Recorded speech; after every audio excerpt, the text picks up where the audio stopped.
आज का टॉपिक मैं फोकस करूंगा विटामिन सी के बारे में, जिसको हम एस्कॉर्बिक एसिड भी बोलते हैं। इसके बारे में कुछ interesting facts about vitamin C मैं बताऊंगा। अक्सर आपने नोट किया होगा, जब डॉक्टर साहिबान अपना प्रिस्क्रिप्शन लिखते हैं तो एंड पे या ओवर द काउंटर भी कोई ना कोई बोलते हैं भाई हमें विटामिन सी की टेबलेट दी जाए। क्योंकि विटामिन सी का कोई रोल क्या है, ये एक एडजुवेंटिव थेरेपी होती है रेस्पिरेटरी इन्फेक्शंस के लिए। कभी कभी विटामिन सी और जिंक कम्बिनेशन में दिया जाता है, खासकर वो प्लेटलेट डिसऑर्डर्स के बारे में भी उसका कुछ रोल होता है। तो विटामिन सी के जो एडजंक्टिव थेरेपी पहले आप अंडरस्टैंड करेंगे। एडजंक्टिव थेरेपी होती क्या है? एडजंक्टिव थेरेपी का मकसद ये है कि आप अपने जो मेन ट्रीटमेंट होती है उसको ऐड ऑन करने के लिए, उसको इफेक्टिवनेस बनाने के लिए ये चीज़ें दी जाती हैं, जिसको हम एडजंक्टिव थेरेपी बोलते हैं। तो विटामिन सी या स्कॉर्बिक एसिड, इसके कुछ इंटरेस्टिंग फैक्ट्स होते हैं। ये स्कैवेंज करता है फ्री रेडिकल्स को और एनर्जी सप्लाई करता है हर एक सेल के अंदर जाने के लिए, और इम्यूनोलॉजिकल से फंक्शंस को एनहेंस करता है विटामिन सी। तो विटामिन सी बॉडी की रेजिस्टेंस को इंक्रीज करता है और वायरल किलिंग को हेल्प करता है उसमें। विटामिन सी बूस्ट इम्यूनिटी और फैगोसाइटोसिस को इंक्रीज करता है। थेरेपेटिक पर्सपेक्टिव से जो विटामिन सी के वो क्या क्या हैं, जैसे मैं बताऊंगा, ये एंटीवायरल इफेक्ट इसके होते हैं। इस तरीके से इम्यूनो मॉड्यूलेटरी इफेक्ट्स होते हैं। मैं मॉलिक्यूलर लेवल पे जाने की कोशिश नहीं करूंगा, सिंप्लीफाई करने की कोशिश करने की ज़रूरत है यहाँ पे।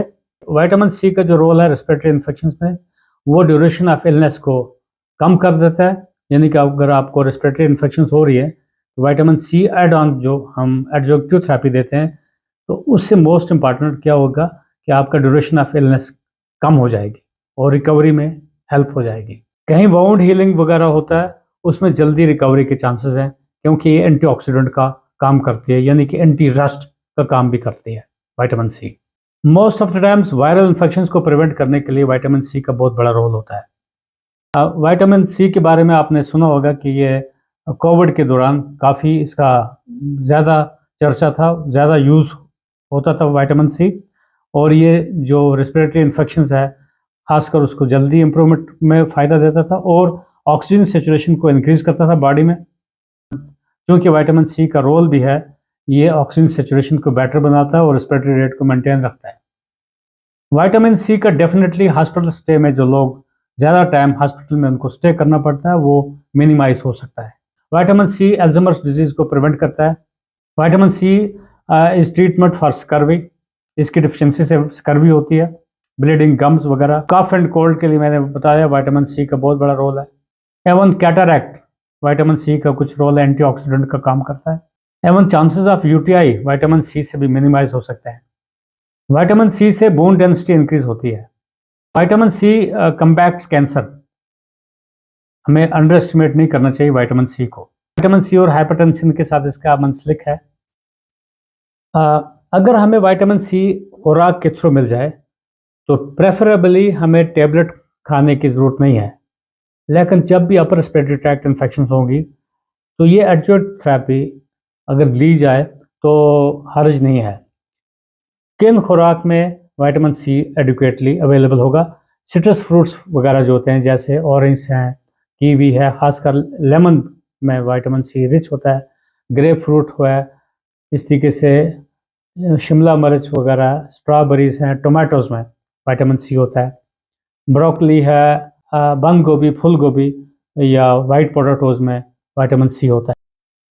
तो किडनी स्टोन फॉर्मेशन में खासकर ऑक्सलेट स्टोन्स बनने के चांसेस हो सकते हैं अगर ये विटामिन सी प्रोलॉन्ग ड्यूरेशन में लिया जाएगा। तो इसलिए take the food as medicine, not medicine as food.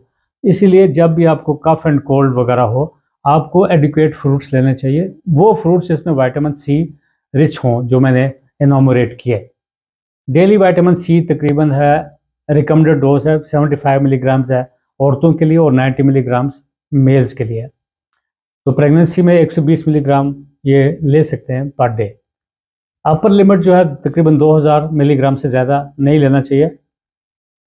Vitamin C जो है, large dose of vitamin C के अगर हम लोग खाएंगे, उसमें diarrhoea, vomiting, heartburn, stomach, abdominal cramps वगैरह, हेडेक वगैरह होगा, तो लिमिटेड इसका यूज़ करने की ज़रूरत है।